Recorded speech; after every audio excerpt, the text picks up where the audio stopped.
Hello, my name is Leo and welcome to another reading of the Elder Scrolls. Today we're going to be reading on the preparation of the Corpse, Volume 1, the acquisition of the corpse, which is always, gotta get the corpses before you do stuff with them. On a side note, yay, we're coming back to these. We're going to be doing these for a while. Just before we do the book reading, I just want to do some housekeeping, that's the word. What should I say? We haven't done these for a long time. We did 4. We did the Charles Wick letters somewhat recently. But before that, yeah, it was basically when I finished Morrowind. Well, no, more specifically when I started Skyrim. Yes. But now Skyrim's done. There is that one mission that I never quite got, and I've already packed up the VR, so I don't know when I'll do it. Maybe I'll do it when I get the Anniversary Collection, which I probably will get eventually, because I can't help myself. But yeah, I couldn't get the mission where your spouse gets kidnapped by bandits and then you have to go rescue. Yeah, it's kind of, there's no easy way to trigger it. It kind of just happens by chance. Even made a new character just to get married, just to build a house, and I waited up until the game starts, whenever the game starts. I waited up until the game starts in August. Yeah, so I waited up until December for the kidnapping to happen. It never happened. So whatever. Anyway, so yeah, we're gonna be doing some book readings starting now. Up until April 2022, which on the 8th of, was it the 8th or the 9th? I think it's the 8th of April, we're going to be, excuse me, we're going to be, by the way, you can mute yourself if you want, actually I want to cough, you just go, yeah, you're muted, good to know. Anyway, we'll be doing a full day-by-day playthrough of Persona 5 Royal. Because I have that now. So we're going to be doing that. And that'll be going pretty much most of 2022 and a little bit of 2023. And then after that, maybe, I'm thinking I want to do Tokimeki Memorial, which is a 3-year day-by-day, well, more like a week-by-week playthrough, but I don't know about that one. We'll say. If it was translated in English, I'd do it in a heartbeat, but it's not the same. Yeah. Anyway, I hope the music's not too loud. I might want to check this after.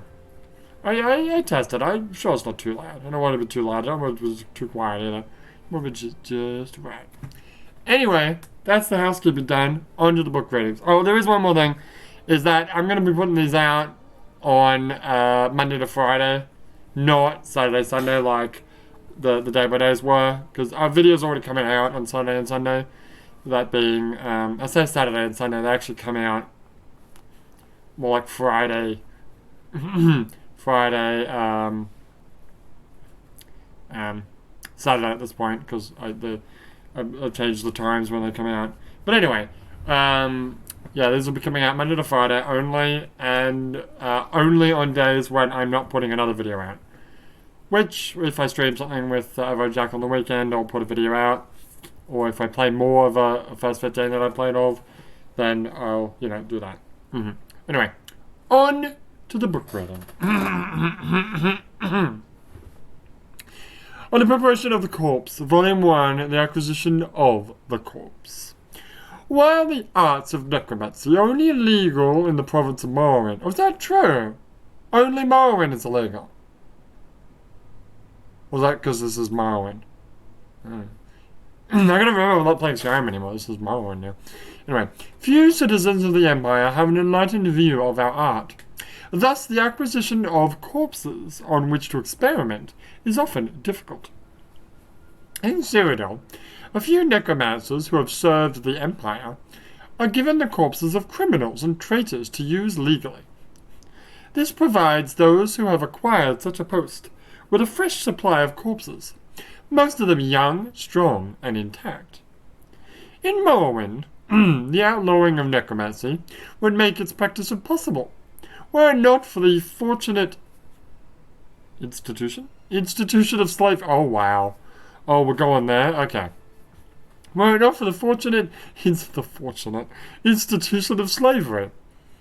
While the temple will investigate obvious signs of necromancy, such as hastily emptied graves or ash stolen from one of their ash pits, a careful and discreet necromancer can thrive in Morrowind by taking slaves at a modest rate.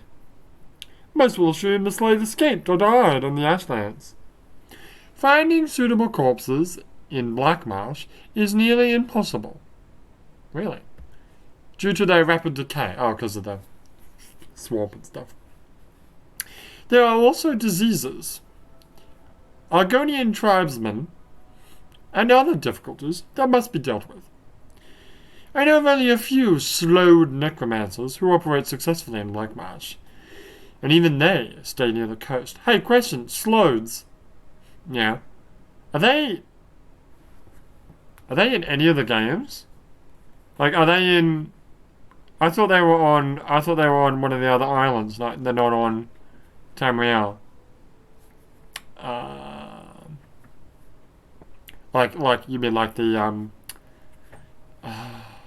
yes, the snake people. I've forgotten their names. Don't they live the coral kingdoms of Thoras, a set of islands southwest of the chain of the Abation? Sea. So are they? Yeah, no, seriously, are they in any of the games? I mean, apparently, okay, they're in Redguard and they are in Elder Scrolls Online. Huh. Okay.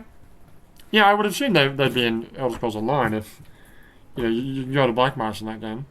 I think in one of the DLCs. Anyway, sorry. I'm always torn when I do these book ratings. Should I just book rate it? Because I know there's people that just want the book rating. But at the same time, just a book rating is boring. I want to add my own little 2 cents on that. Also, I like talking, so there's that too. Anyway, sorry. While the forests of Elsewhere pose some of the same problems as those of Blackmarsh, the deserts preserve corpses for hundreds of years in a way that requires very little preparation. Khajiit of the desert tribes are often buried with only a small cairn of stones. Of stones, which are easy to find and uncover. The Khajiit show remarkably enlightened indifference to graves being uncovered. It is said that in the port of Setchal, one may purchase anything one desires. This is true if you desire fresh corpses. Yeah, really. While few Bosima perform... Oh, we're going around the whole of Tamriel, obviously. We're doing it clockwise, I guess. While few Bosima perform arcane rituals when burying the dead, the more primitive Bosima still practice cannibalism. Yeah, we read about that in... Wait, did we do a book rating of... We did, didn't we? Oh god, I can't remember the name of the book. A Dance in Fire? A Dance... Yeah, I think we did that. But we didn't do the sequel book. We haven't done the sequel book yet. Or have we? Maybe I'm crazy. Anyway, sorry. Where was I? Cannibalism among their enemies, which reduces the number of available corpses. As would be expected from such a backwards people, they have an intolerance of necromancy that goes beyond all reason. Many necromancers who practice our arts in Vanillwood become one with the trees themselves. What does that mean? I think it means they get converted and... it either means they become converted and they stop doing necromancy and be all hoity-toity Bosima, or they die because they're killed by the regular people. Somerset Island is... Oh, it's even worse, really. I thought the Ultima were all about fucking... Well, let's read about it. Okay. Somerset Island is even worse in some ways. Some Ultima born into the most respected, noble, and scholarly families are actually allowed to study the dead in the open. Their research, however, seems to be centered on finding ways to extend their lives even further, rather than the more practical uses of our art. A necromancer of any other race caught in Somerset Isle can expect the worst possible punishments. Which is death or something else? Anyway, who's this person writing from... What is this book written from the perspective of? Doesn't have the name of who wrote it. Well, anyway. In Hammerfell, where worship of Arkay is strongest, the dead are almost always subject to Arkay's laws. There are exceptions after large battles or in remote areas where death occurs far from meddlesome priests. Fortunately, the dangerous terrain and creatures in the deserts and mountains of Hammerfell makes the acquisition of corpses possible, though they are often in poor condition and require special care in preparation. The newly formed Ossinium... Is it newly formed in... Well, I mean, it was created... Like, you create it in... I mean, technically. In, Daggerfall. And that was a few years before Morrowind, right? Yeah, that's probably true, yeah. Okay. Sorry, where was I? Sorry. The newly formed Ossinium presents a unique opportunity. As you know, orc corpses are among the most sought after for the durability of their skin and the strength of their bones. Really, I didn't know that. If King Gortwarg will listen to reason, we could offer the services of our art in defense of his young nation in exchange for disposing of the orcish dead. A mutually beneficial arrangement, as I'm sure the orcs will agree. To this end, a delegation has been sent to Orsonium, though we have not yet heard any word on the state of these negotiations, because they were eaten. No, orcs don't eat people. That's wood elves that do that. Orcs will just kill them, and then wear their bones around their neck. That's true. Oh, okay, this guy's from High Rock. Well, there you go. In my native High Rock, traditions dating back to the... Yeah, High Rock's all about fucking necromancy, right? Pretty sure. All the Richmond and all that. In my native High Rock, traditions dating back to the Witch Kings and nomadic horsemen mandate cremation of the dead. Oh, really? Oh, I didn't know that. This is practiced almost without exception in the north. But though an imperial burial in a tomb or city cemetery is more common in the south. There are still many corpses easily taken from the battlefields of the War of Brittany, and the lawless times that followed. There are even rumours that King Gothred of Daggerfall, I remember him, may institute the imperial practice of donating the corpses of criminals to for necromantic study, as a deterrent to the bandits and pirates that still threaten the Iliac Bay. Hold on.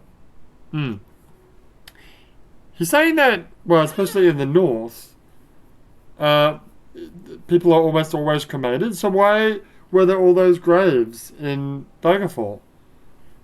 It was like, I don't have an answer to that question. That's weird. Alright. Skyrim! Keeping in mind that this was written, way before Skyrim was a thing, but... In Skyrim. Oh, okay, here we go. In Skyrim, the cold weather and isolated terrain allow a few necromancers to operate freely. Alas, the availability of corpses is limited to Nords, who die from exposure or in battle. While the cold is preservative, the snow makes these corpses difficult to find. More research dedicated to the magical detection of corpses would be invaluable to the necromancers of Skyrim. You mean like detect dead? True.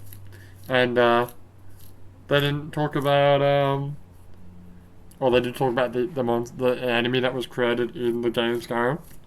They weren't created. You're talking about Draugr. I mean, Draugr's a thing. I didn't know Draugr is a thing before Skyrim. Let's find out. Then they're gonna talk about floats. Hang on. How do you spell Draugr? Oh god. Draugr? I have no idea how to spell Draugr. Yeah, Draugr Skyrim. No, actually not Skyrim. Damn it. Sorry. Draugr. Just type in Draugr. But Draugur's a real word. Yeah, it's a Norse thing. Skyrim. Yeah. I mean, were they made in Skyrim? Like, were they in any of the other games? I'm really not sure. What are we reading? Am I reading a book? I think you're reading a book. Oh, I am reading a book. Okay, well, I'm going to stop that then. Alright, the Slode. The Slode are the most famous necromancers, but little is known of their native Theras. In Tamriel, Slode only practice necromancy on other races. It is uncertain whether this is true in Theras as well. If so, it would explain the number of slaves that are purchased in Tia by Slode merchants, and the rumor of Slode airships carrying corpses from Senchel. Airships? I thought Slodes were like weird, like slug people. They have airships? I don't know. What does the Slode look like? I have no idea. They kind of look like Jabba the Hutt, I think. Like green Jabba the Hutts. These difficulties lead many necromancers to create their own corpses. While I prefer to work with those who have died a natural death, a more expedient approach is sometimes necessary to further the study of the art. I love how art is always capitalized, and it's the art. Has the music stopped? I haven't got music. Why can't I hear anything? No, it's there, it's there.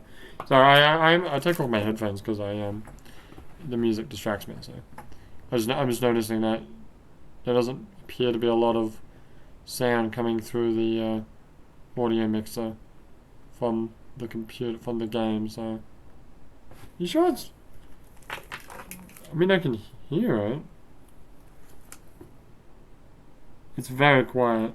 I might have to, double check that this is actually recording sound. Alright. Anyway, moving on. While the arts of necromancy can be practiced on animals, such experiments rarely produce interesting results. The servant's ability to follow directions seems to be related to the subject's intelligence and life.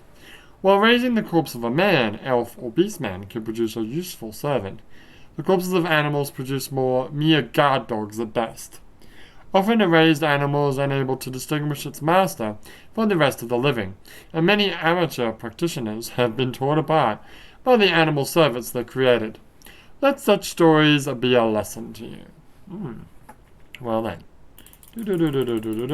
That was on the preparation of the corpse. Volume 1, the acquisition of the corpse. Next we'll read part 2, which is called the skeletal corpse. But for now, my name is Leo, and I will see you next time.